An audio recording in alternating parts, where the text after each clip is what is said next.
José.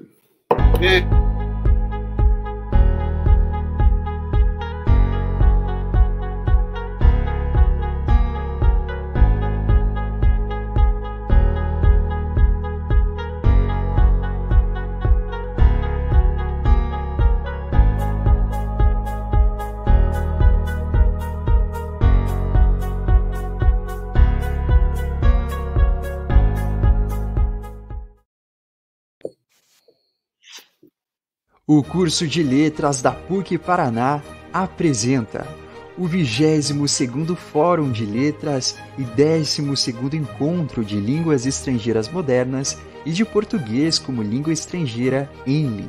Sejam todas e todos bem-vindas e bem-vindos.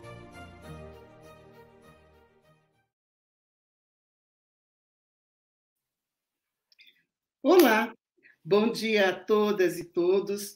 Sejam muito bem-vindas e bem-vindos. Eu sou a professora Josélia Ribeiro, sou a coordenadora do curso de Letras da PUC Paraná. É com muita satisfação que o curso de Letras dá início ao 22º Fórum de Letras e ao 12º ENLE, cujo tema deste ano foi escolhido por docentes e discentes do curso, e é Letramento Midiático, Práticas Multiculturais. Temos aqui conosco a presença do professor Erickson Falabretti, decano da Escola de Educação e Humanidades. Eu passo agora a palavra para ele, né, Erickson? O momento é seu. Bom dia a todos e todas. Muito obrigado, Josélia. Primeiro de tudo, parabéns pelo 22º Fórum de Letras, pelo 12º ENLE, né? Eu já tenho acompanhado faz tempo e são eventos de referência aqui na Escola de Educação e Humanidades, na PUC, e em teu nome eu gostaria de parabenizar todos os colegas, todos os nossos professores e professoras do curso de Letras da PUC, bem como os nossos estudantes, né? Porque eu sei que esse evento, o fórum, ele é uma realização coletiva, né? Então, de toda a comunidade de letras da PUC do Paraná. Então, parabéns, e em teu nome agradeço todos e todas, tá? Eu também queria agradecer muitíssimo aos nossos estudantes de letras, né, que estão voltando às aulas presenciais na PUC, né, alguns ainda estão em casa, eles têm essa possibilidade de assistir a aula ou na PUC ou em casa, então espero que para quem está em casa a experiência continue sendo também muito proveitosa. A gente tem feito o máximo de esforço para que nenhum dia de aula seja perdido desde o começo da pandemia, né? Como a gente também está fazendo o máximo de esforço para integrar a nossa experiência do ponto de vista a experiência presencial com a experiência online, né? Então, isso tem muito a ver com o nosso evento, né? Toda a nossa experiência da época da Covid tem muito a ver com o tema do Fórum de Letras, e essa é uma questão importante que eu queria chamar muito a atenção, né? A gente está falando de letramento midiático, práticas discursivas, multiculturais. Eu lembro que quando a gente começou a discutir reformulação de currículo, de licenciaturas, eu fiz uma pesquisa e acessei vários relatórios, e eu lembro de um relatório muito especial, que era um relatório da Unesco, que em 2008 ela entendia que não havia, ou que nos nossos currículos de formação de professores, linguagens digitais ou tecnologias digitais, letramento midiático, letramento digital, né, como a gente puder trabalhar esses termos, eles eram praticamente inexistentes nos currículos de formação de professores, né? Depois a Unesco realizou essa pesquisa 10 anos depois, e ela descobriu que ele continuava, todo esse debate continuava, ou toda essa formação, ou a discussão desses temas, eles eram ignorados na formação de professores, isso de todas as áreas, né? Agora, com o evento da Covid, né, mas muito antes, né, a gente vive numa atualidade, ou num mundo, né, usando o termo aqui do evento, que a gente pode chamar de transmídia, né, com campos sociais, que incorporam ou que fazem o cruzamento de diferentes mídias e linguagens e que elas se unem para criar também novos discursos, né?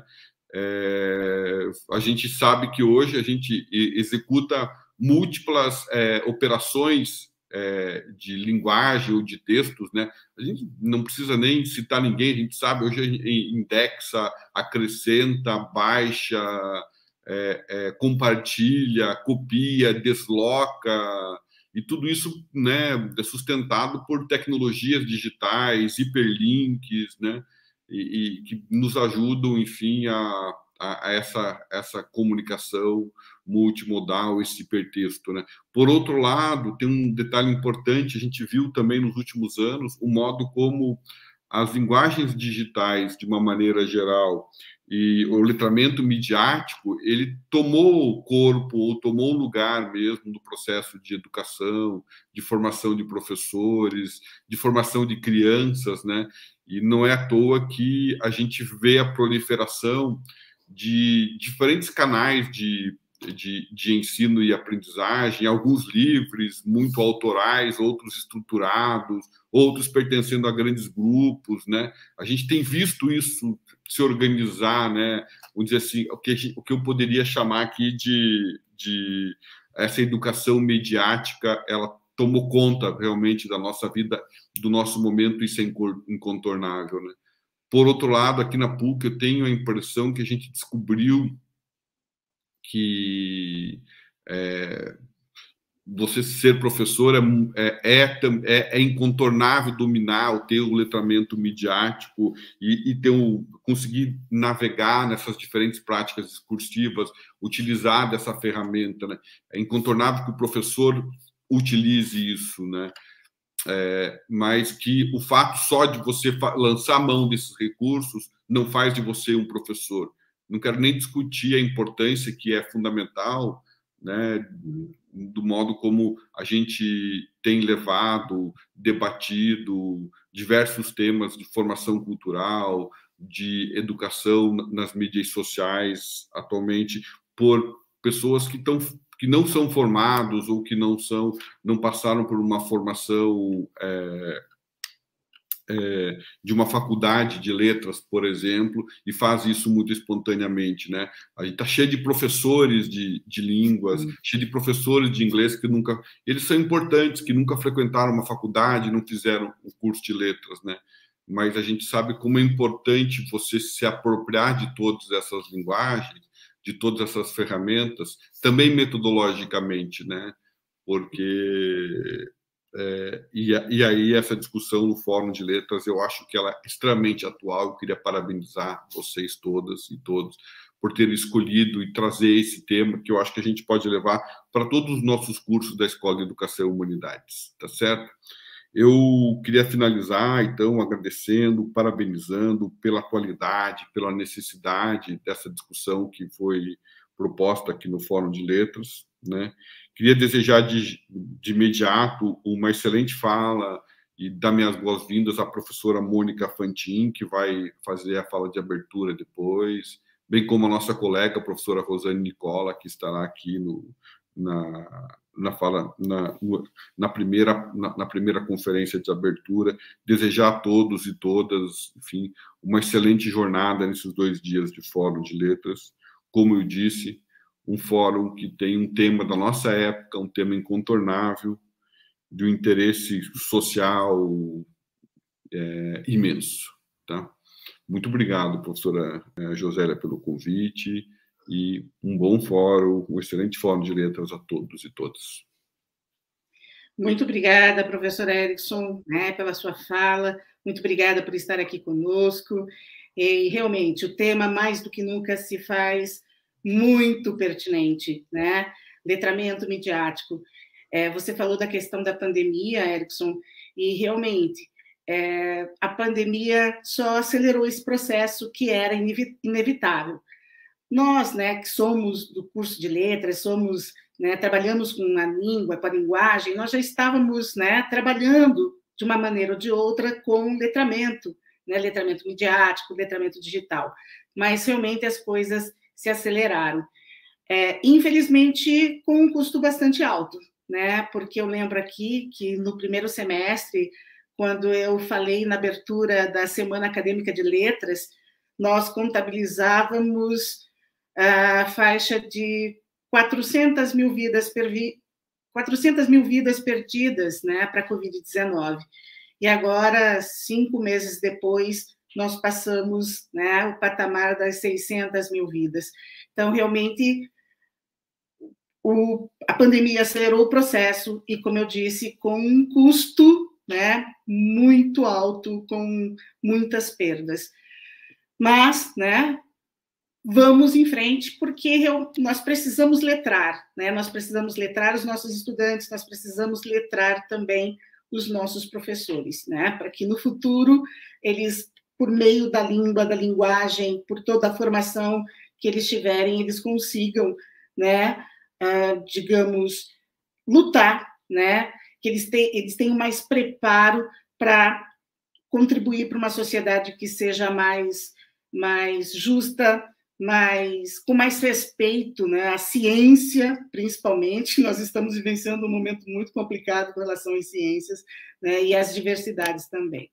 Muito obrigada, Erickson. Como eu disse, o tema do evento deste ano foi escolhido pelas professoras, professores e estudantes do curso de Letras. Eu vou me valer agora do texto produzido pela professora Sandra Batista da Costa, o qual nos instigou em nossa escolha. Diante do cenário de ampla proliferação do uso das mídias digitais, é fundamental compreender o contexto de produção das práticas discursivas midiáticas, uma vez que, fora do ambiente escolar e do acadêmico, estudantes, crianças e jovens utilizam essas práticas em eventos comunicativos multiculturais. Portanto, os educadores não podem negligenciar essas experiências. É preciso analisá-las e incorporá-las de modo crítico, ético e participativo às atividades pedagógicas, verificando como as práticas midiáticas são elaboradas, divulgadas, circulam e são recebidas. Para tanto, deve-se empreender uma análise crítica em relação às estratégias comunicativas das mídias digitais, estabelecer um diálogo consistente entre teorias e práticas de letramento midiático, analisar os fundamentos dos multiletramentos, examinar o contexto de produção e recepção dos gêneros midiáticos e refletir sobre práticas de letramento midiático adotadas em sala de aula e fora dela. Esse texto reflete o que esperamos que aconteça nestes 2 dias, uma reflexão crítica sobre nossas práticas e o letramento midiático. Teremos 2 webconferências, 2 mesas redondas, 4 workshops, comunicações e um momento cultural que esperamos sejam bastante produtivos para os mais de 400 inscritos no evento. Espero que todas e todos aproveitem bastante. Nós teremos, na sequência, às 9 horas, a webconferência com a professora Mônica Fantin, cujo tema será letramento midiático e as múltiplas linguagens na pesquisa e na formação.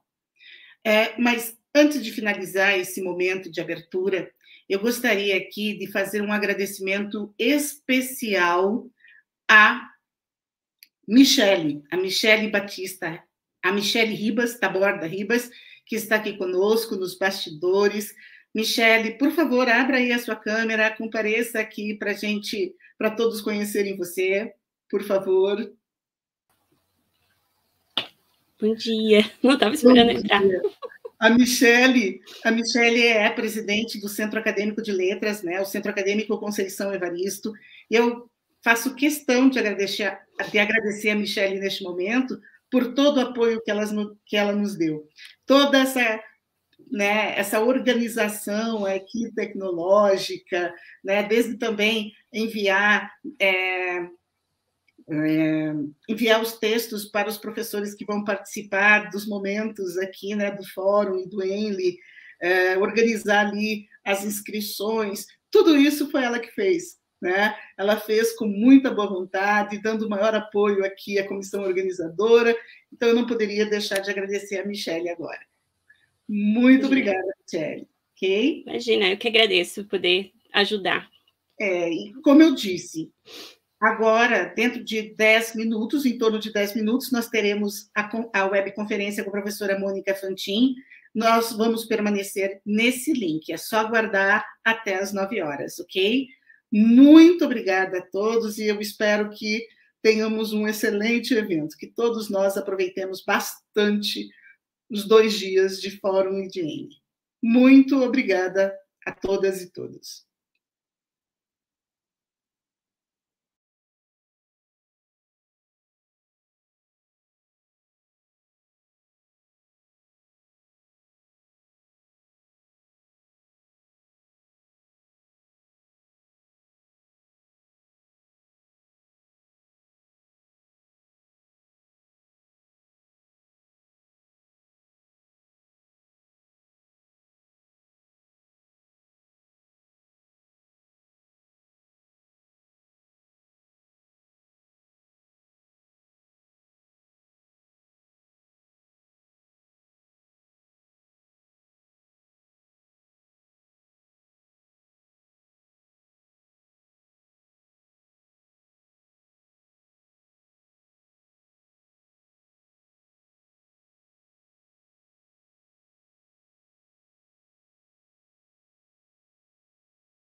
O curso de Letras da PUC Paraná apresenta o 22º Fórum de Letras e 12º Encontro de Línguas Estrangeiras Modernas e de Português como Língua Estrangeira, ENLI.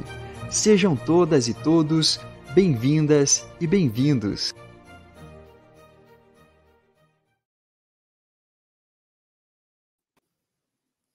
Bom dia, bem-vindos, bem-vindas. Meu nome é Rosane Nicola e eu sou professora do curso de Letras da PUC e tenho o prazer de poder moderar essa webconferência de abertura intitulada Letramento Midiático e as Múltiplas Linguagens na Pesquisa e na Formação. Teremos 40 minutos de exposição e 20 minutos para perguntas. Por essa razão, convidamos cada um aqui participante a registrarem desde já suas perguntas no chat. A nossa palestrante convidada para esta webconferência é a professora doutora Mônica Fantin. Ela é doutora em Educação pela Universidade Federal de Santa Catarina, com estágio no exterior, na UCSC, em Milão, na Universidade Católica de Milão, na Itália. Realizou pós-doutorado em Estética no Departamento de Filosofia da Universidade Católica del Sacro Cuore, de Milão, professora associada do Centro de Educação da Universidade Federal de Santa Catarina, atua no curso de Pedagogia e no programa de pós-graduação em Educação, na linha de pesquisa, Educação e Comunicação. É líder do grupo de pesquisa Núcleo Infância, Comunicação, Cultura e Arte da Universidade Federal de Santa Catarina, no CNPq. Tem experiência na área de educação, com ênfase no campo de infância, cultura lúdica, mídia, educação, formação de professores. No âmbito das atividades acadêmicas, articula ensino, pesquisa e extensão a partir dos temas mídia, educação, cultura digital na escola, infância, cinema, mediações culturais, processos de ensino-aprendizado e dimensão estética na formação. Ela desenvolve atividades em parceria com o Centro de Ricerca sull'Educazione ai Media e Informazione, é o CREMIT, e participa do AlphaMed. Professora Mônica Fantin, bom dia. A palavra é sua, seja muito bem-vinda. Será um prazer ouvi-la. Bom dia, professora Rosane, bom dia a todos e todas que estão conosco. Agradeço muito o convite da Michele, a professora Josélia, a professora Erickson também, que me antecederam, e a todos e todas que de alguma forma contribuíram para que a gente possa estar aqui hoje, né, discutindo essas questões e fazendo também essa abertura do evento.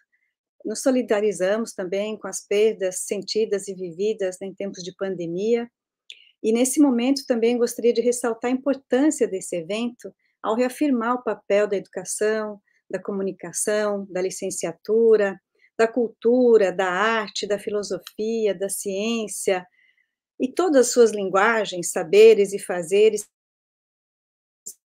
expressam a diversidade de formas como produzimos sentidos diante do contemporâneo.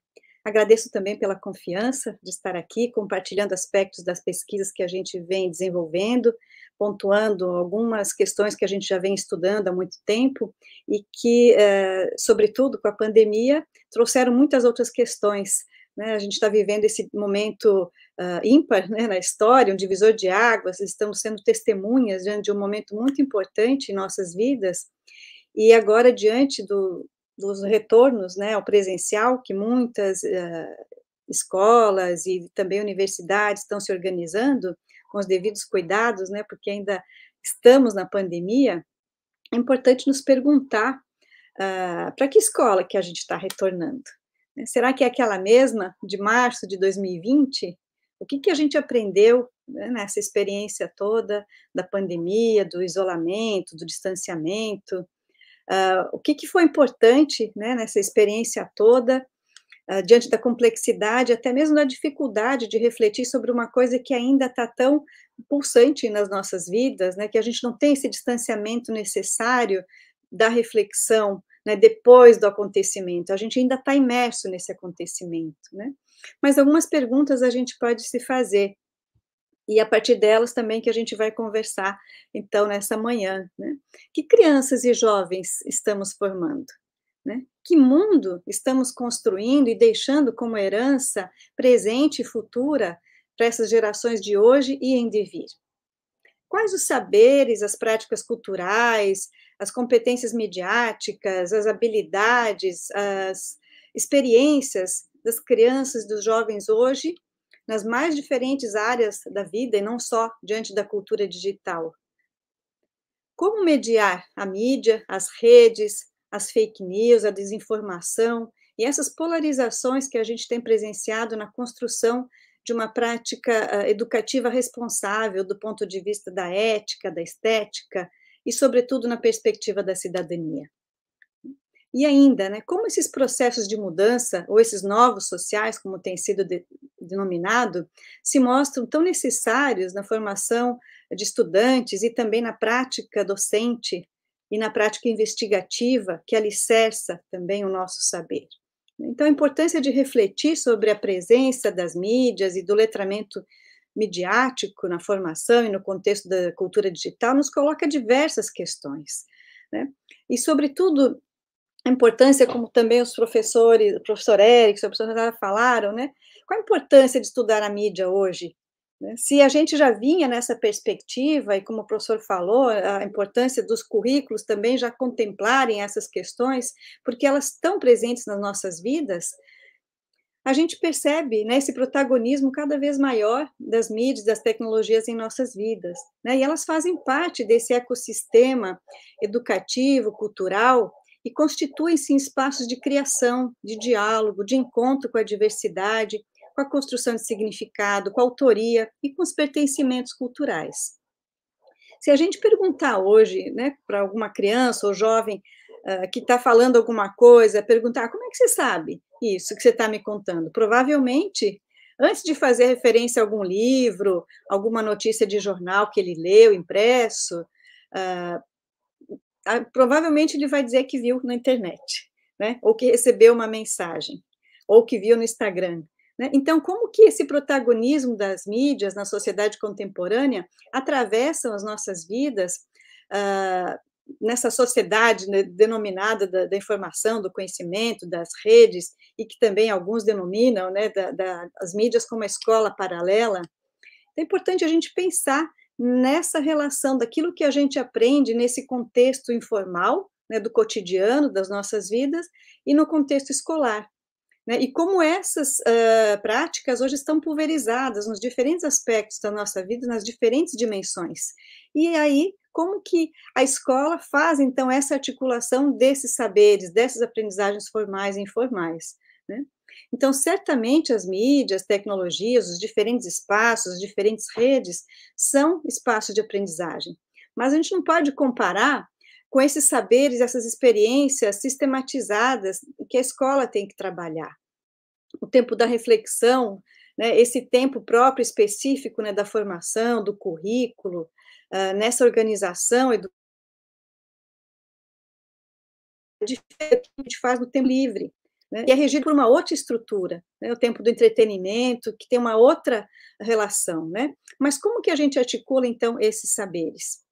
E é importante a gente considerar, quando a gente fala, né, de que mídia, de que tecnologia que a gente está entendendo, por muito tempo, né, naquilo que tem se denominado das idades das mídias, ela foi entendida como um instrumento, né, no sentido, além, né, de um sentido de lugar, ou até de prótese, que o McLuhan falava nos anos 60, das mídias eletrônicas e agora as digitais, e seus dispositivos também, permitindo as tecnologias da distância, independente, né, do tempo e do espaço, na perspectiva do e-learning. Então, a mídia era considerada um instrumento que a gente podia ou não utilizar. Depois ela foi sendo considerada um ambiente, né? As tecnologias móveis, esse ambiente mediatizado, as tecnologias sociais de grupo, né, que permitem também que a gente esteja aqui agora nessa plataforma, né, trabalhando também, né, de forma remota, e uma outra perspectiva das mídias como um próprio tecido conectivo, essa conexão, esse contato que vai articulando, que vai tecendo as nossas relações, né? Da mídia também como mediação, como memória dessa experiência de mundo que vai superando esses limites do lugar, das relações e da construção identitária, né? E nessa relação, então, se a gente entende a mídia como esse tecido conectivo, a gente reafirma essa dimensão da mídia como cultura, que é mais que um instrumento, que é mais que uma ferramenta. Também é isso, mas é mais do que isso, porque a ferramenta, o instrumento, a gente pode ou não utilizar. E se eu entender a mídia e a tecnologia como cultura, ela está ali, né? Usando ou não, ela está presente, ela está tecendo as nossas relações. Então, a gente tem que pensar que, trabalhando ou não, elas estão presentes, né? Para além dessa dimensão de recurso. Então, nessa relação da educação e mídia, e aqui também, né, nessa perspectiva das diferentes tecnologias e aplicativos e artefatos e dispositivos e toda a diversidade também de denominação, né, a importância, então, de estudar essa relação, porque a nossa sociedade tem as mídias, as tecnologias ocupam um papel estruturante, né, nessa mediação da realidade e das relações e da história. E Thomson já dizia isso ainda na década de 90. Então, a importância de estudar as mídias, porque a nossa sociedade é feita de mídia. As mídias constroem as nossas ideias sobre as coisas, sobre o mundo, as nossas representações, e contribuem cada vez mais para definir o nosso modo de nos relacionar e a nossa memória também, né, a respeito do passado. Nessa perspectiva, entendemos também a escola como um ecossistema comunicativo, pedagógico e cultural, como espaço de socialização e produção de conhecimento, de encontro, de interação, né? E que nos últimos anos, muitas vezes, veio deixando de ser o único espaço do saber, sobretudo diante do papel das mídias que as tecnologias ocupam. Então, quando a gente fala em retorno para a escola, que retorno a gente vai estar construindo? Né, se a escola também é esse espaço de encontro com o outro, e no caso de crianças, né, das interações, das brincadeiras, dos abraços, para que escola a gente está voltando agora, que ainda tem que se manter certo distanciamento, né, além das máscaras e de outros cuidados. Né? Então, o desafio de articular essas experiências que a gente viveu, e que está muito recente ainda, e que também podem ser pautadas como um conhecimento, porque se a gente entende que educação não é só transmissão de conteúdo, ela é construção, né, e produção de sentido diante do mundo, né? Será que estamos à altura de interpretar tudo isso que está nos acontecendo e pautar também como próprio conhecimento que a gente está construindo a partir das experiências formais e informais que a gente foi construindo durante a pandemia e para além dela, né? Então, como trabalhar também esses descompassos entre aquilo que são as demandas da escola e as demandas da sociedade, né? E é comum também a gente ouvir que a escola está sempre atrasada em relação a essas demandas, né? Mas o que significaria, então, a escola estar em sintonia com essas demandas? Será que só essa dimensão do mercado, do consumo? Como que a escola está contribuindo para entender, então, interpretar esse mundo, essas relações e interações que a gente estabelece nos mais diferentes espaços? Como ela está ajudando crianças, jovens, seus familiares, porque não dá para isolar as crianças e os jovens do entorno que eles vivem, das famílias, dos pares, dos grupos, dos convívios. Né? E também os próprios professores, né? Que a gente dá sentido a tudo isso que a gente está vivendo, equipando esses sujeitos a viver esse tempo presente, entendido também como esse futuro que se constrói. Né? E um futuro que mais do que nunca implica, né, a perspectiva da transformação, porque a gente precisa também não só reafirmar as conquistas, mas também transformar aquilo que a gente está construindo, né? Porque se foi construído, não foi sempre desse mesmo jeito. Então, nosso poder de agência, de autoria, né? O desafio de entender a escola, então, como esse espaço de socialização de pessoas, de saberes, de criação, em que a arte, a cultura, a comunicação estão articuladas como dimensões curriculares ou transversais, né? Porque elas atravessam as nossas vidas. Então, nessa perspectiva, a gente reafirma a mídia educação como esse aspecto imprescindível à formação de crianças, jovens e de professores, as suas produções dos textos nas múltiplas linguagens, nessa possibilidade de refletir, de reelaborar criticamente essas formas, esses conteúdos e essas práticas midiáticas. Então, não se trata só de homologar essa cultura e essa tecnologia que está aí e que agora veio, né, com essa plataformização, né, da nossa vida, do nosso trabalho, mas de forma crítica, de forma reflexiva, né, porque se hoje a mídia educação está vivendo uma fase, até, entre aspas, popularidade, pela difusão das mídias digitais, pela presença na vida de todos, né, a questão do cyberbullying, das fake news, a insegurança a respeito do controle de dados, da vigilância, que ameaça cada vez mais a liberdade, né, de tantos comportamentos, muitas vezes equivocados, por vezes desrespeitosos, que necessitam serem discutidos nessas instâncias formativas, que elas precisam assumir essa tarefa de ensinar para as mídias, que hoje, então, coincide, né, ou é uma condição para a educação à cidadania. Então, nessa perspectiva, né, de ser uma condição para a cidadania, desde a questão da democratização do acesso, das múltiplas linguagens, das aprendizagens colaborativas, dessa participação responsável na escola e na cultura, a gente entende a mídia educação como essa prática social e cultural que foi se construindo historicamente pela Unesco, desde a década de 30, que ela vai se articulando mais fortemente com a educação, e hoje ela vai sendo entendida, então, como essa possibilidade de lidar educativamente com as mídias, nesse campo de interseção de saberes da educação e da comunicação, seja como objeto de estudo, seja como ferramenta, como disciplina ou como tema transversal, como uma área de saber e intervenção nos diversos contextos, né, também para além da escola, nessa prática social que se constrói, e também com uma postura docente. Como dizia já a Geneviève Jacquinot, uma educadora francesa, ainda na década de 90, ela dizia que o professor do futuro teria que dominar não só os conteúdos da sua disciplina, da sua matéria, mas transitar por todo esse âmbito da comunicação. Então, hoje, a cultura audiovisual, eletrônica, digital e todas as suas formas de expressão da cultura contemporânea, elas se expressam nessas múltiplas linguagens, né, nas mídias digitais, nessa diversidade biopsicossocial e cultural que vai construindo essa abertura aos contextos sociais além da escola.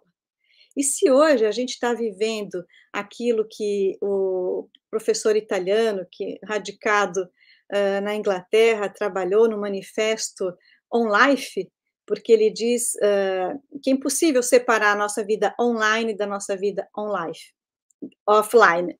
Então, ele fala desse manifesto On Life, né, que seria uma quarta revolução, entre aspas, né, que essa infosfera não está apenas transformando o mundo, mas também definindo cada vez mais as nossas atividades cotidianas. E a importância, então, de desnaturalizar certas ideias e até mesmo de desconstruir certos clichês, o estereótipo, que às vezes parecem óbvios, mas que o óbvio também precisa continuar a ser dito. E aí a gente se pergunta, né, o que é estar alfabetizado nos dias de hoje, diante de tudo que a gente está vivendo, né?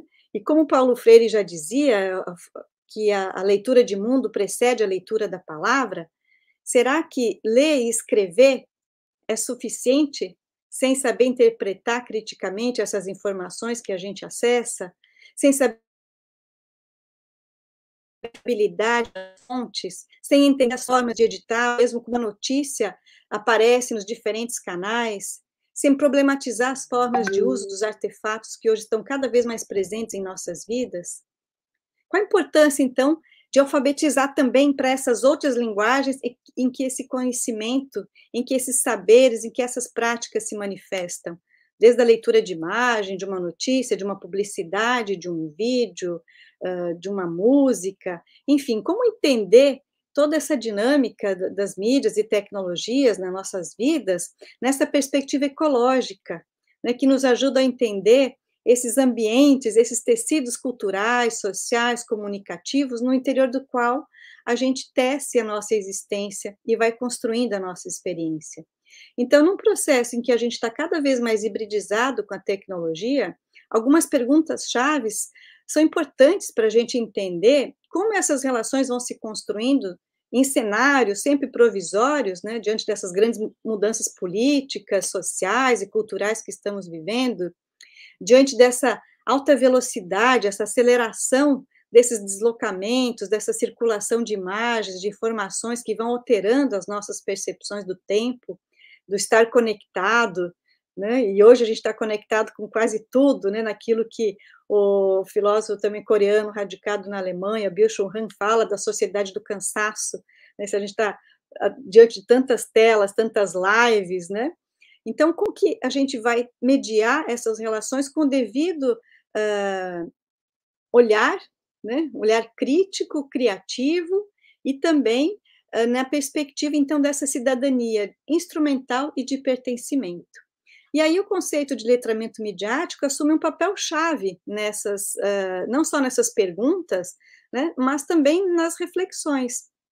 E aquilo que se denomina, né, letramento midiático tem diversas formas, como o professor também mencionou, diversos conceitos: educação midiática, alfabetização midiática, os documentos da Unesco, as traduções que chegam até a gente, ou seria multiletramento, né, seria literacia digital, literacia midiática, media literacy, né, ou digital literacy, enfim, tantas literacias, tantos conceitos, tantos termos, será que estão falando das mesmas coisas? Né? E o que isso implica em termos de formação, em termos de habilidades, ou até mesmo de competências que demonstram estar ou não alfabetizado, estar ou não letrado.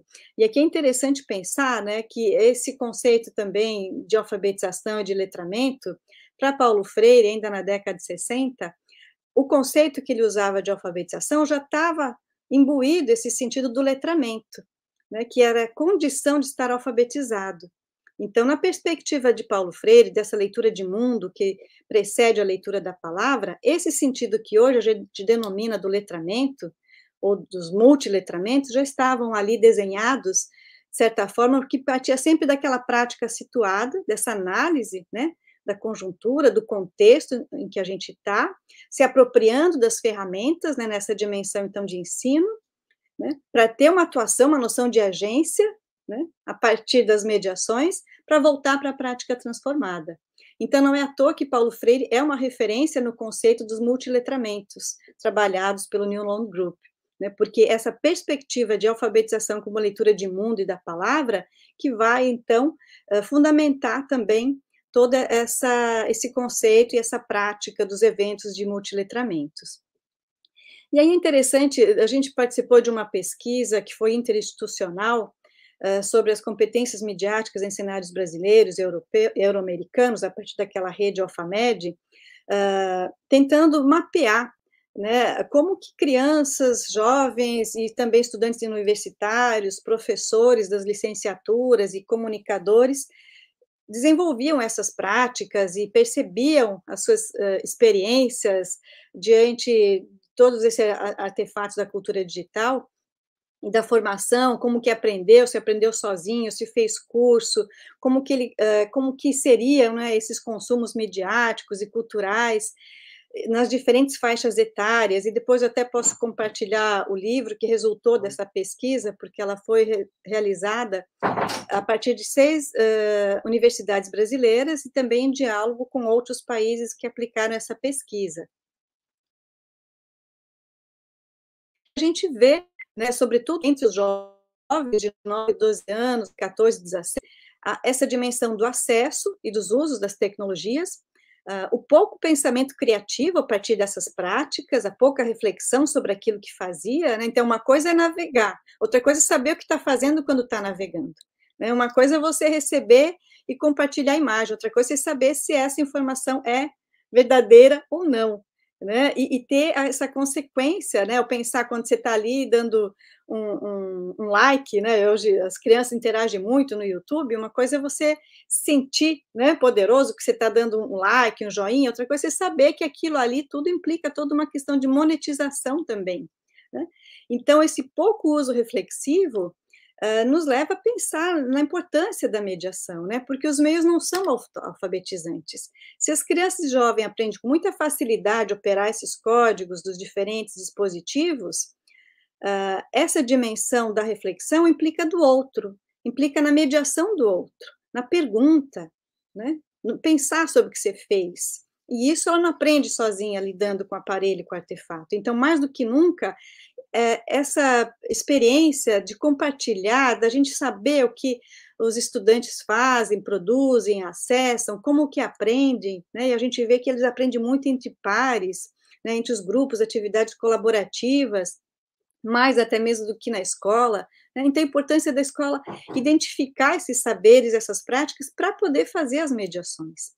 Nessa pesquisa, a gente viu também o conceito, né, que está sendo cada vez mais desconstruído, dos nativos e imigrantes digitais, né, diante daquele clichê que se colocava, né, quem nasceu a partir da década de 80 é nativos digitais, tal. Isso sempre me incomodou, porque eu via minhas estudantes que nasceram depois dessa data e que não tinham esse perfil dos nativos digitais. Tinham muita dificuldade em lidar com certas tecnologias, ainda mais nessa perspectiva que a gente está falando.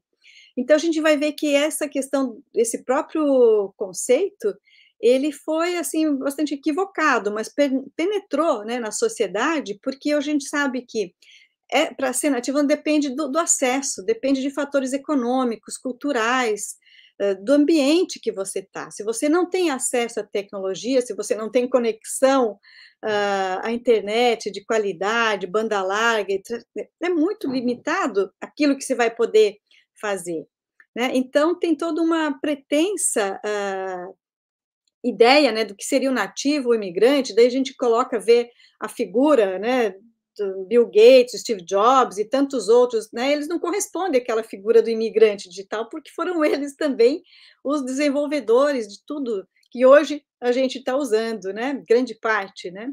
Então, essa necessidade também de questionar certos clichês, certos termos que entram na moda, e recuperar, muitas vezes, os aspectos-chave da educação a partir da dimensão, então, técnica e tecnológica, das linguagens, das representações que também estão por trás, de certos estereótipos, e também do público a que se destina, né? Porque a qualidade dos usos da tecnologia, e aí a gente viu também nessa pesquisa que a maioria que usa diariamente não demonstra um uso inovador ou criativo, né? Se comunicam, interagem, mas nem sempre isso significa participação. Então, trocam informações, produzindo de um modo trivial, mas nem sempre tem essa consciência daquilo que fazem, né? Então, demonstra o quanto a gente ainda tem que avançar nessas competências, nessa perspectiva crítica e reflexiva, que implica a educação midiática, ou letramento midiático e digital. Ele implica uma questão maior do que apenas o domínio da técnica. Ele é mais do que informática pedagógica, ou do que informática educativa. Ele implica saber o que está fazendo do ponto de vista ético, responsável, dos valores, da ideologia, né? E da percepção que cada pessoa tem a respeito desses usos, de suas práticas. Então, um ponto de partida para a gente saber, para a gente poder fazer essas mediações, é saber o que eles fazem, o que eles consomem, o que eles compartilham, o que eles produzem.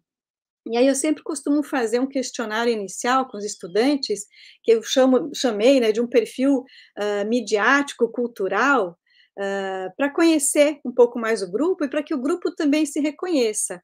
Então, o formulário, eles respondem no início, e depois a gente projeta para o grupo também se reconhecer, saber o que leem no tempo livre,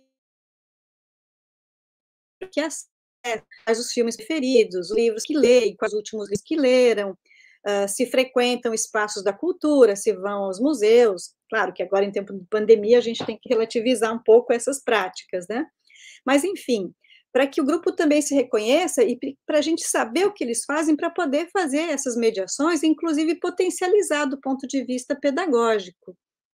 Se a gente quiser, então, estar sintonizado com o que os nossos estudantes constroem suas experiências de ensino-aprendizagem e que isso seja significativo, que faça sentido, a gente tem que saber o que eles estão produzindo, né? Essas culturas que eles produzem nas culturas juvenis, nas culturas infantis, para que a nossa didática, a nossa experiência de ensino-aprendizagem possa, de fato, estar dialogando com isso, avançando nessas compreensões. Porque também essas mídias, essas práticas favorecem nossas imaginações mais diversas, nosso pensamento criativo e tantas outras práticas, né, que também oferecem certos riscos e que precisam também ser discutidas, problematizadas, até mesmo questionadas do ponto de vista do pertencimento, dos repertórios, da formação, da mediação, né, naquela perspectiva da autorregulação, da alternância, do acompanhamento, os 3 As, que o psiquiatra francês, o Serge Tisseron, fala, né, a respeito dos usos das mídias, sobre uma condição também, né, de viver essa cidadania, mas também na perspectiva dos 3 Ps, dos direitos em relação às mídias, né, de proteção, provisão e participação. Então, a gente vai pensando essas mediações e essa dimensão de autoria, né, presente, muitas vezes, ela é mais enfatizada pela dimensão do consumo, e não tanto da cidadania.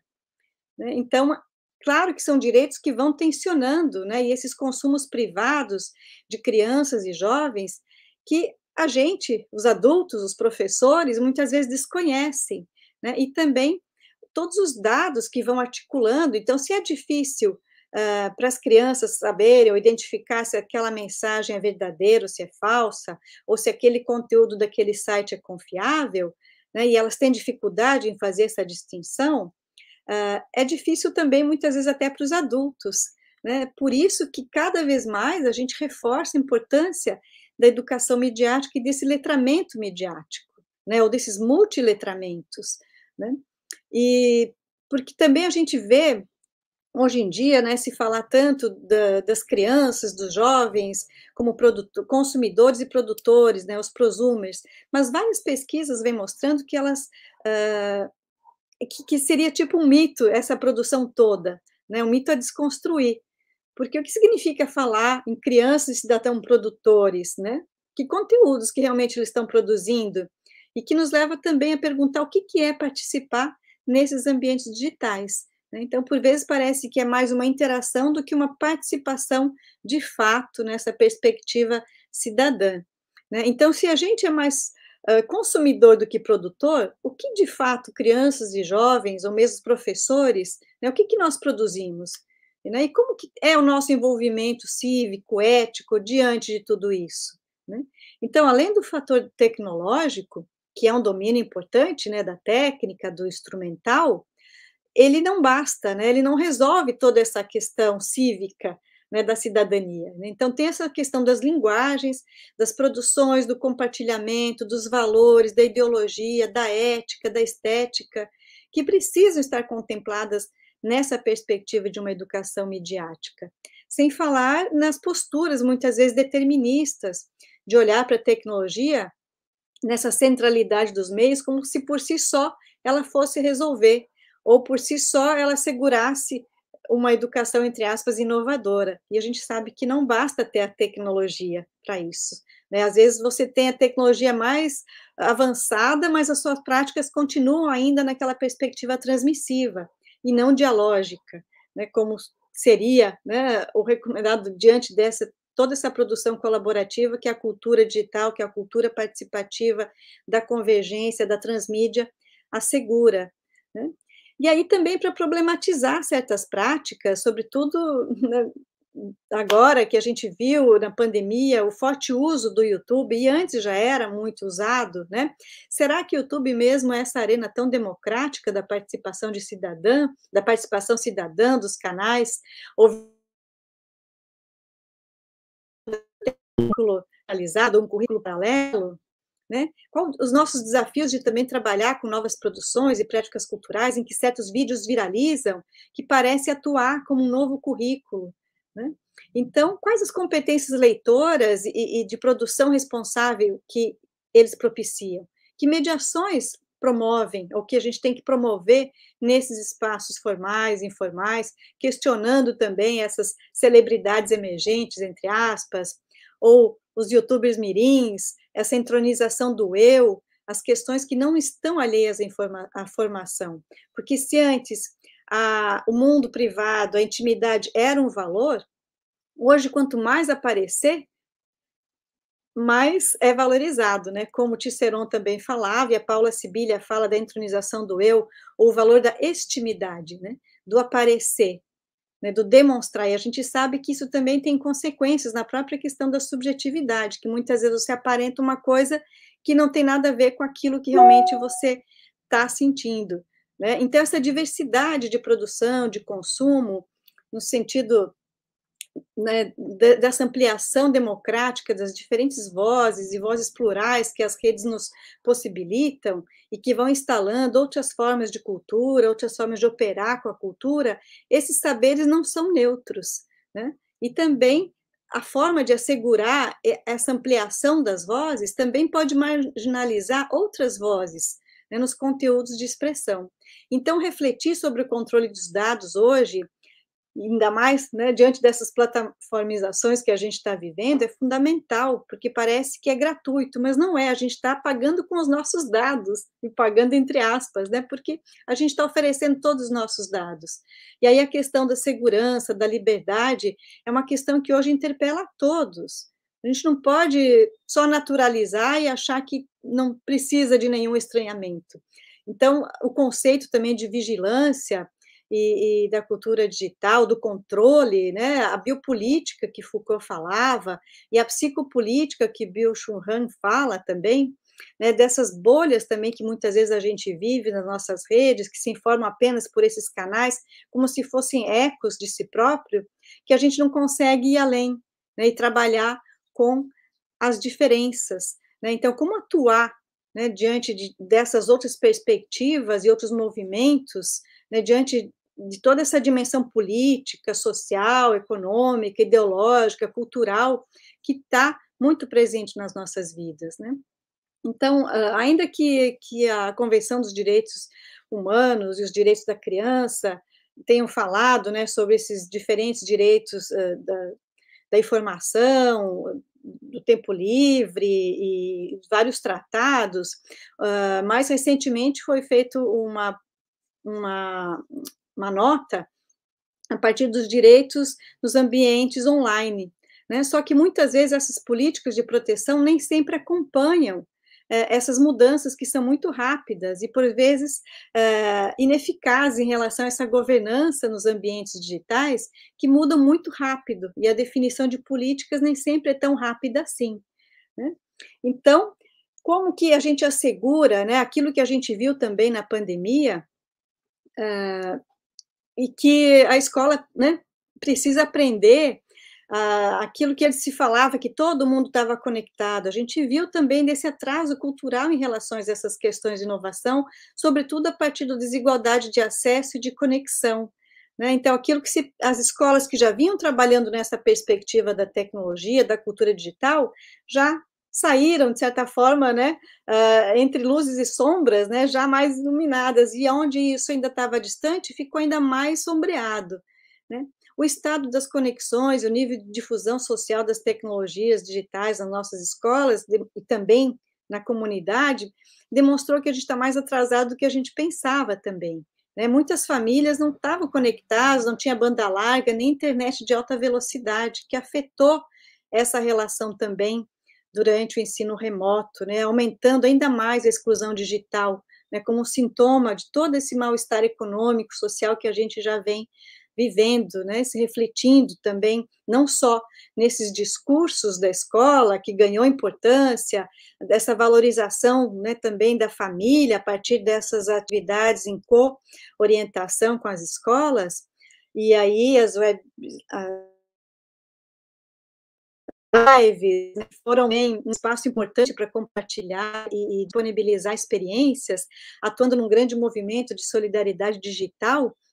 Muitas vezes acabava se contrapondo a outros discursos muito superficiais sobre esse processo. Se ouviam todos os profissionais, menos os professores e pesquisadores da área da educação, né? Então, isso também nos leva a pensar, né, como que essa sociedade em que a mídia está na vida, dos indivíduos que habitam essas estruturas, esses pensamentos, para garantir, né, que uma forma de minimizar esses impactos negativos, também pode abrir oportunidades para a questão da cidadania digital, que não deve ser pensado só como um problema de letramento ou de analfabetismo funcional, né, ou de conhecimentos básicos em informática, mas, sobretudo, numa questão ética, no sentido etimológico do termo, né, que se refere a esse ethos, a essa esfera do valor do comportamento, da inteligência, da ação, né, de uma sabedoria prática, né, e, então, essa perspectiva, né, da pergunta, né, dessa escola,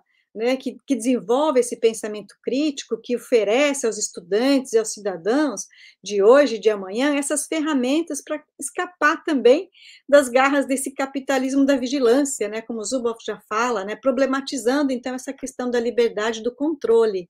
Né? E se cada vez mais a gente percebe a importância, né, de desmistificar essas notícias falsas, e que se aplicam em todas as informações que possam estar na web ou em tantas outras discussões que povoam as mídias sociais, para a escola aceitar, integrar essa cultura digital não é uma questão de mudança, mas de atualidade. Né? A escola tem o dever de ser contemporânea, ela não pode se permitir estar desatualizada e ultrapassada, porque senão não vai fazer sentido para os estudantes e nem para os professores. Né? Então, daqui para a contemporaneidade, a possibilidade de oferecer aos jovens estudantes as chaves de acesso à sua cultura, né? Estar capaz de interpretar esse mundo que a gente vive. E, junto com o digital, atuar sempre na dimensão da corporeidade, da ocupação dos espaços junto aos os diferentes meios ambientes, a natureza, pois a gente viu o quanto isso é importante em nossas vidas e o quanto estamos afastados também desse mundo. Então, diversas experiências midiáticas, eu sei que meu tempo está quase acabando aqui, para depois a gente abrir a discussão, só mencionar algumas experiências midiáticas que envolvem essas múltiplas linguagens na escola, na formação, e também, né, nos cursos de licenciatura, no estágio, a gente vê a importância de um letramento midiático que faça essa articulação, então, com essas práticas, com essas culturas infantis, juvenis, né, desde por exemplo, um trabalho com texto escrito ao audiovisual, na produção de telejornal feito com crianças e por crianças, numa escola pública, só que aí o nome do jornal eu achei muito legal, agora Good News, né? Então, agora boas notícias, então, a partir de certos temas que as crianças pesquisam e começam a compreender, interpretar o mundo, a realidade, construir, então, um telejornal também mesmo na experiência durante a pandemia, as crianças produzindo suas notícias, e diversas outras experiências ainda antes que a gente tem feito nas nossas pesquisas, articulando, então, essa dimensão da corporeidade, do teatro do oprimido, com a mídia educação. Por exemplo, os jovens pesquisando notícias, representando depois e desconstruindo, né, com os exercícios, né, do teatro do oprimido, para reconstruir outras identidades que eles não viam presente nas notícias, né? Então, desde a diversidade de atividades que dá para ser feitas, que podem ser feitas nas histórias em quadrinho, nos memes, fanfiction, os personagens, criação de histórias, legendar filmes mudos ou criar outros diálogos para aqueles filmes a partir de uma leitura outra, né? A videocarta. E aqui uma experiência também, que depois eu vou compartilhar o link de um livro que a gente criou agora na pandemia, aqui, Cartas Crianças do Futuro, que voltando, então, para a aula, depois, né, aula remota desde março do ano passado, então, em setembro, quando a gente voltou, retomando, então, com minhas turmas da graduação, como é que as estudantes se sentiram, né, naquele momento, e aí a gente conversou bastante sobre isso, e aí eu tinha feito uma atividade para que elas escrevessem do futuro, contando como elas se sentiram, como é que elas estavam vivendo aquele momento, como se fosse um registro, um recado. Poderia ser uma criança real, né, do seu ambiente, poderia ser uma criança imaginária. E era só uma atividade. E depois, lendo as cartas, né, que elas enviaram pelo Moodle, eu fui vendo a potência daqueles textos e imaginando as crianças lendo essa carta, né, no futuro ou agora mesmo. E aí depois, avaliando, dando retorno para elas, eu falei, vamos publicar, né? Vamos compartilhar essas cartas, e aí elas toparam, e aí saiu esse livro aqui, então, e aí tem cartas muito legais, e agora, isso foi publicado ainda no passado, e agora a gente está recebendo pedidos de editoras de livros didáticos, pedindo autorização para elas publicarem certas cartas para os livros didáticos para as crianças dos anos iniciais, né? Então, a gente ficou muito feliz, né, de saber que essas cartas estão chegando num outro público. E aí tem essa ideia até de virar uma videocarta, né? Não só essa carta escrita, né, no texto escrito, mas também um vídeo, né? Então, e das estudantes, então a importância assim, da autoria, né, da gente ampliar essas vozes, essa noção de agência, né, dos nossos estudantes. Enfim, diferentes jogos também que as crianças vão construindo ou vão experimentando, e o que elas dizem que aprendem com os jogos, para além da questão de outros idiomas, né? E tantos outros aplicativos que a gente via nas nossas pesquisas, que mesmo a criança que ainda não estava alfabetizada, e que aí até o professor tinha resistência a usar, não, mas não adianta, isso foi numa pesquisa que a gente fez sobre aquele computador, aquele projeto, um computador por criança, por aluno, que o professor dizia, não adianta trabalhar com o laptop, porque as crianças ainda não estão alfabetizadas.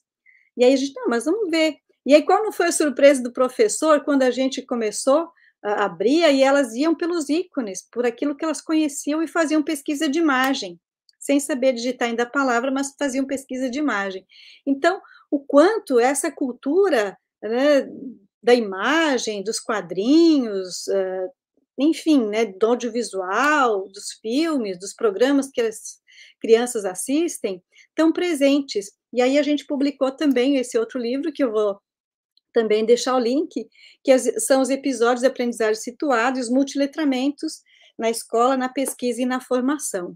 Então, tudo isso para assegurar, né, que essa experiência da educação midiática, na perspectiva das múltiplas linguagens, dos multiletramentos, possam estar cada vez mais presentes nas nossas práticas, nas nossas experiências, reafirmando a autoria dos estudantes, das professoras, dos professores, na produção de conteúdos, no compartilhamento dessas boas produções e dessas boas práticas educativas que nos fazem pensar, que estimulam nossa imaginação, que ampliam nossos horizontes.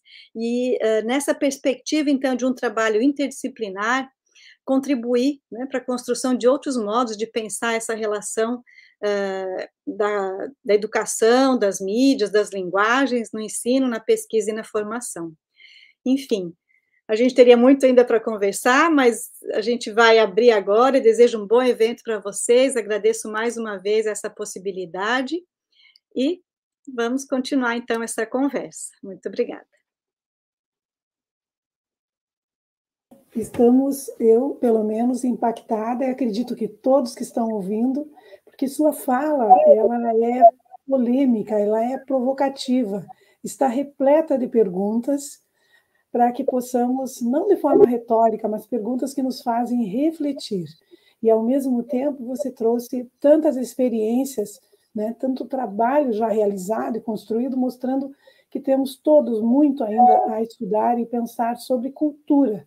Então, eu queria iniciar fazendo uma pergunta, enquanto aguardo aí mais perguntas vindas do chat, que chamou muito a atenção na sua fala, você mencionar os 3 As: a autorregulação, autoconhecimento, acredito que foi também a autoria.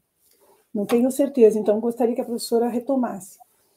São também, eu pergunto, essas novas habilidades que precisamos introduzir nos currículos, seja de educação básica, seja na formação de professores, na educação superior, são essas, né, as novas habilidades que precisamos prever com o trabalho da formação inicial, né, e que relações têm essas novas habilidades com o uso crítico das mídias e esses 3 As, né, que a professora citou. Obrigada, professora. São questões bem amplas, né, que a gente vai tentar contemplar aqui, né, nessas respostas. Então, os 3 As são propostos pelo Sérgio Tisseron, no livro que ele escreveu, né, 036912, que ele vai trabalhar essa possibilidade das diferentes mídias conforme as faixas etárias.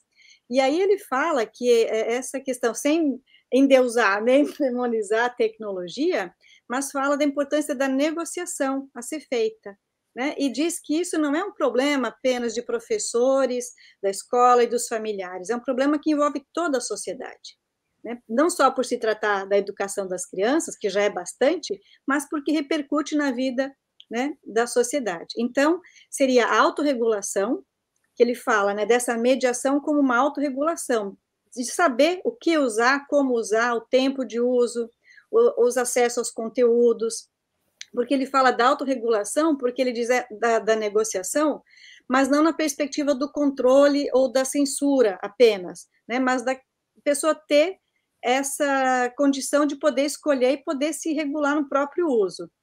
A alternância, que seria de alternar, né, assim como uma dieta midiática, entre aspas, né, com a metáfora de tudo um pouco, né, a importância, então, de alternar os usos dessas tecnologias com outras práticas, né, e alternar também essa dimensão só do consumo com também da produção, do refletir, do escrever, do pensar, do compartilhar sobre aquilo que está fazendo, sobre aquilo que está acessando, e do acompanhamento, né, dessa mediação do adulto, sobretudo em relação às crianças, de saber e de acompanhar o que elas estão fazendo e o que elas estão compartilhando, né? Então, esses 3 As vão, de certa forma, tensionar com os 3 P's dos direitos da criança, que é de proteção, provisão e participação, que muitas vezes a proteção vai limitar essa capacidade da participação, né? E aí que você tem que, mais uma vez, então, estar negociando, e aí essa perspectiva crítica, né, dos usos ou dessas habilidades, para saber que tem coisas que não são adequadas para aquela faixa etária. Então, que o professor, nesse caso, mesmo pensando numa mediação que seja capacitadora, e não só naquela que limita, que controla, porque ao menor momento que o adulto não estiver ali, a criança vai fazer. Então, essa perspectiva da autorregulação é para que ela tenha essa noção daquilo que é adequado ou não para a sua faixa etária, né? Porque, às vezes, a criança pequena vai estar submetida a um conteúdo que não tem condições ainda de elaborar internamente, o que pode afetar a própria construção da sua personalidade. Então, ela tem que ser protegida, né? Então, o P da proteção também, né, que é o adulto que assegura, assim como da provisão, que ela se relacione com bons conteúdos, com boas produções culturais, que não subestime a capacidade da criança, mas que também não superestime, né, que seja adequado à fantasia, ao pensamento simbólico, a repertórios de diversidade, a outras questões mais ligadas à cidadania, né? Então, a provisão que ela possa se relacionar com boas produções culturais. E a participação nessa perspectiva, então, da noção de agência, da autoria, dela poder ser ouvida, dela participar, né? Já que a gente está falando dessa cultura da convergência, e aí, para ela poder participar, ela tem que ter esse domínio também dessas habilidades. Ela tem que saber operar com esses códigos, né, que é a dimensão instrumental, mas a participação implica também nessa responsabilidade ética, né? Por isso o uso crítico e reflexivo. Ela tem que refletir sobre aquilo que ela produziu, ela tem que refletir sobre essa notícia que ela lê no jornal, ou sobre a publicidade que houve, que está direcionada a ela, ou sobre esse like que ela dá no YouTube, o que significa aquele like ou aquele joinha, né? Porque hoje as crianças brincam muito, querem ser youtubers mirins e tal, mas o que significa? O que está por trás também, né, dessas questões? Então, tem essas habilidades de compartilhar, de acessar o vídeo, mas também tem que trabalhar do ponto de vista reflexivo, né? Que vídeo que ela está compartilhando, o que significa isso? Se ela está compartilhando uma foto, ela pediu autorização, foi de forma respeitosa ou não, né? Enfim, toda essa dimensão que tem que ser trabalhada junta. A gente separa, né, as perspectivas de educação, essa dimensão, então, crítica reflexiva, essa dimensão metodológica e instrumental, e essa dimensão da produção e expressão, né? Mas no momento da prática, isso acontece de forma que é difícil separar, né? Porque se a gente propõe uma atividade de produção e, ao mesmo tempo, reflete sobre aquilo que foi feito, problematiza, menciona, né, levanta as questões ou os equívocos, faz pensar, faz perguntas antes de compartilhar, né, para socializar aquilo lá, então a gente está nessa perspectiva de trabalhar essas dimensões todas, tanto da autorregulação, da alternância, do acompanhamento, quanto esse uso crítico a partir, então, da construção dessas capacidades, né, ou habilidades, ou competências, e aí tem toda uma questão aí também conceitual, que a gente sabe que no nosso contexto, né, alguns lugares é problemático, né, prefere usar certos termos, né, e outros diferentes, mas enfim, né, ou então aquilo que é produzido e que tem que ser refletido do ponto de vista ético, né, que aí é preciso a mediação, não dá para deixar, né, só a criança por ela, os estudantes fazerem só aquilo do jeito, não, porque tem uma implicação nisso. Aquilo que posta na rede, na internet, vai estar lá para sempre, né? Por isso que esse novo comando, essa norma 25 da Unesco, agora, então, direito nos ambientes digitais, é também para pensar nessa questão da privacidade, né? Porque está sendo muito problemático tudo isso, né? Do ponto de vista da criança em formação, né? Muitas vezes que não tem esse discernimento, que é mais vulnerável, né? E não só crianças, os adolescentes, né? Aqui, crianças e adolescentes, muitas vezes até os jovens, né? Que ficam muito expostos, sem ainda ter esse discernimento, né, sobre aquilo que implica, né, sobre determinadas posturas com que ele está interagindo e que nem sempre tem esse equipamento para poder lidar. Obrigada. Tenho outra pergunta aqui do chat. A pergunta diz o seguinte, né, a questão diz o seguinte: você acha, professora, que a expressão instagramização das profissões tem alguma problematização, né, nesse tipo de crítica, né, em que aparece a expressão instagramização das profissões? O que isso significa, né, e que problematização está levantando? Eu acho que, assim, esses termos, que não chegam muito bem a ser conceitos, né, mas que remetem, né, para uma prática que justamente vão a partir das mídias ou de certos aplicativos ou de certos artefatos, né, que é da moda. Por exemplo, voltemos, não sei se vai ser da idade dos estudantes, mas talvez os mais velhos vão lembrar do Orkut, na época que surgiram as redes sociais. Então, todo mundo falava da orkutização das vidas, né? Aí depois o Facebook, né? Aí agora o Instagram, aí o Twitter antes. Então, como que isso vai mudando, né, ao longo do tempo e fica preso, muitas vezes, no aplicativo, no artefato. Eu prefiro pensar em termos de práticas culturais e não em termos de dispositivos tecnológicos, porque eles logo passam e logo envelhecem, entre aspas, né? Porque as modas e a lógica, né, do consumo que a gente vive e está submetido nessas culturas e tecnologias que avançam, e cada ano você tem que trocar, porque já ficou velho, você tem que atualizar o sistema, o software, etc. Então, isso nem sempre dá conta daquilo que realmente a gente quer. O que está entendendo por instagramização? Né? É aparecer? É compartilhar as imagens? Né? E práticas que estão por trás, então, né, desses aplicativos, porque os aplicativos, as tecnologias passam, mas as práticas culturais vão se construindo e permanecendo ou se transformando. Então, a tecnologia entrou, no caso, né, na minha vida profissional, na minha pesquisa, não porque eu tinha interesse na tecnologia em si, mas porque eu via que ela fazia parte da vida de crianças e de jovens. Então, vamos estudar essas relações. Então, a gente está mais, eu acho que, assim, o nosso olhar é mais da educação, né? É mais para as práticas educativas e culturais que a gente constrói com essas mídias, ou que elas constroem conosco, né? Então, aí tem essas duas coisas, aquilo que a mídia faz com a gente ou aquilo que a gente faz com a mídia, ou as duas coisas, né? Então, eu prefiro pensar em termos de práticas culturais e educativas, e não só em termos de aplicativos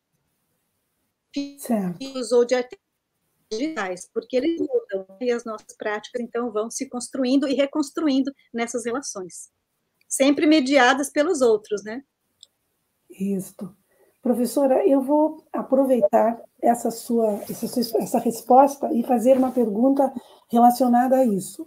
Em toda a sua fala, a sensação que temos é que a formação de professores precisa mudar. E essa formação mesmo a continuada, né, que nós estamos falando, a inicial e da continuada. Pelo menos é o raciocínio que nós estamos fazendo como educadores aqui. E uma das questões que fica é que essa maneira de formação de professores tem que estar vinculada, então, à pesquisa. E à pesquisa sobre usos de mídias feitos pelos estudantes, pelas crianças, pelos adolescentes, que não há mais como fazermos formação de professores sem relacionar com o que é que a criança nessa educação digital está fazendo, o que é que o adolescente está fazendo, e mesmo o próprio professor. Eu gostaria que você expusesse um pouco mais a respeito disso, né? A relação formação e pesquisa. Eu acho que a pesquisa é fundamental porque ela alicerça, né, o nosso saber, ela vai se ancorando, vai atualizando o nosso saber para que a gente possa estar construindo, né, metodologias didáticas e propostas educativas mais sintonizadas, né, com o contemporâneo. Então, quando eu falei de saber, de conhecer o que crianças e jovens fazem e como eles interagem por esses meios, é um ponto de partida para a gente dialogar. Né? Então, aquilo que o Paulo Freire dizia, assim, de saber qual é o conhecimento do mundo, qual é o saber, qual é a experiência, esse currículo oculto, entre aspas, né, que ele já traz dessas aprendizagens informais, como ponto de partida para eu pensar o meu planejamento e também para enriquecer essas experiências. Né? Porque o professor, né, pela própria função, pelo papel do professor, né, aqui recupero também um pouco aquele texto que eu acho primoroso, da Hannah Arendt, escrito ainda na década de 50, quando ela falava da crise da educação, né, que o professor tem que sempre estar um passo à frente, né, porque ele acolhe a criança que chega como a novidade do mundo, mas ele passa toda aquela herança, aquele repertório, aquele patrimônio cultural, e que a Margaret Mead também falava, né, das culturas pós-figurativa, cofigurativa, pré-figurativa, aquilo que a gente aprende com os adultos, né, com as gerações anteriores, aquilo que a gente aprende com as crianças, né, com os mais novos, e aquilo que a gente aprende com os pares, né, com os coetâneos. Então, eu acho que são essas três perspectivas que a gente tem que entender, né, quando eu falo ponto de partida daquilo que crianças e jovens fazem, para que o professor conheça, possa dialogar e também ampliar esse repertório. Mediar, trazer outras questões também, porque ele tem um papel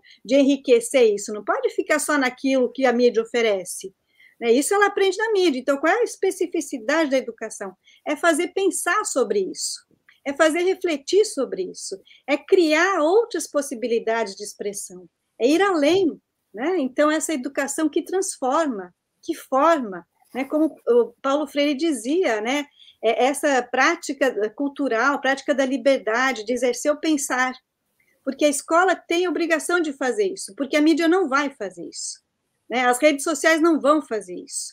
Então, o papel da escola é vital para isso. E aqui que eu acho que a gente entra, porque se a informação está pulverizada em todos os lugares, e aí eu digo que é covardia querer comparar a escola com todos esses artefatos, né, da mídia, e o professor não é youtuber, não é celebridade, não é isso, ele tem a profissionalidade da docência, ele tem um saber, ele tem uma expertise que é própria dessa relação de ensino-aprendizagem. E isso tem que ser assegurado nessas mediações. Quando a gente questiona, quando a gente faz pensar, quando a gente enriquece o olhar, quando a gente traz outros repertórios que ele não vai encontrar ali, porque ele tem que saber selecionar essas fontes. Né? E aqui também a importância da gente relativizar também o próprio conceito, ou aquela prática do multitarefa, né, de fazer várias coisas tudo ao mesmo tempo, e dizendo que está aprendendo. Aprende algumas coisas, naquela atenção flutuante, porque para entender um texto, para verticalizar aquilo, para aprofundar o entendimento, você tem que concentrar. Aí você não vai poder fazer várias coisas ao mesmo tempo se você quer entender um texto em profundidade, se você quer interpretar a partir de outras bases, de outras relações. Então, você tem que ter essa atenção concentrada, não só aquela superficial. Né? Então, eu acho que tem ainda um caminho, um desafio muito grande. E aí, quando eu falo também de trazer essa dimensão da corporeidade, porque isso tudo, né, acontece porque somos um corpo, né? Não é que temos um corpo, somos um corpo. E agora que a gente fica o dia inteiro diante da tela, a gente vê a importância desse corpo se movimentar, desse corpo expressar, de caminhar, de estar junto à natureza. Então, essa dimensão ecológica, essa coisa da autorregulação e da alternância, né, que o Cicéron fala, é de alternar os espaços também. Agora que a gente está voltando, por exemplo, para o retorno presencial, por que não fazer aulas ao ar livre? Ou aulas no pátio? Vamos fazer, vamos conversar, pensar essa cidade, pensar esse espaço que a gente ocupa, né, pensar outras relações que não só naquela escola fechada em 4 paredes, né, pensar essa realidade que nos circunda. Enfim, né, tem muitas coisas que eu acho que a gente pode pensar em trabalhar também essa corporeidade de crianças, de jovens e as nossas também, a partir mesmo das nossas disciplinas, dos nossos conteúdos, da matéria e do sujeito, né, em relação às demandas do contemporâneo, ao contexto que a gente vive. Professora, nós ficaríamos aqui hoje por muitas horas ouvindo. Você tem um discurso extremamente embasado, fundamentado, e realmente é o que precisamos ouvir hoje, é a nossa direção, né, para esse momento que estamos passando e que terá um novo normal, né? Teremos um novo normal realmente. Então, não temos como abrir mão dessas pesquisas, dessa reflexão, do seu trabalho de pesquisa. Então, a gente só tem a agradecer, né, a sua vinda, a sua fala, sua grande contribuição com este evento. Professora, eu vou pedir, nós temos que parar, eu peço desculpas a quem tinha mais perguntas, não vou poder fazer, porque estão já com o horário passando, né, do nosso tempo. Eu agradeço e coloco à disposição para um outro momento a gente continuar essa conversa. Com certeza. Professora, é sua a palavra para se despedir, para nos desejar aí alguma... O evento está iniciando, né? Então, para conversar aí um pouquinho mais com o público que está assistindo, com os participantes, e deixar assim uma mensagem para nós a respeito de tudo isso. Eu sei que toda a sua fala foi assim, foi uma mensagem de reflexão, mas que possa ficar aí uma palavra final.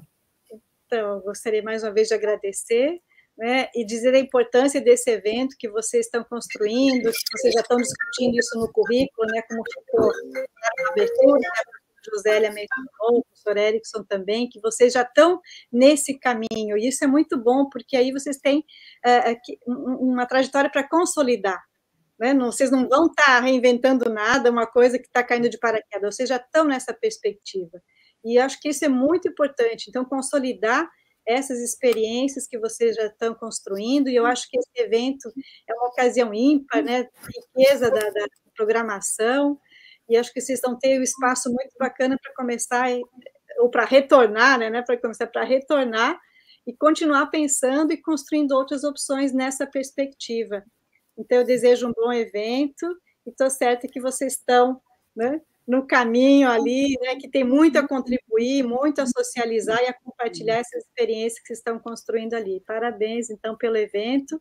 Desejo tudo de bom aí nesses dias, muita produção, muita troca, né, muito crescimento ali e, sobretudo, né, muita colaboração e compartilhamento, que eu acho que a gente está precisando, né, compartilhar essas boas práticas, né, as dificuldades também para serem superadas, né, mas as boas práticas eu acho que têm que ser compartilhadas e socializadas o máximo que a gente puder, para alcançar, né, diferentes espaços e momentos e tempos da formação.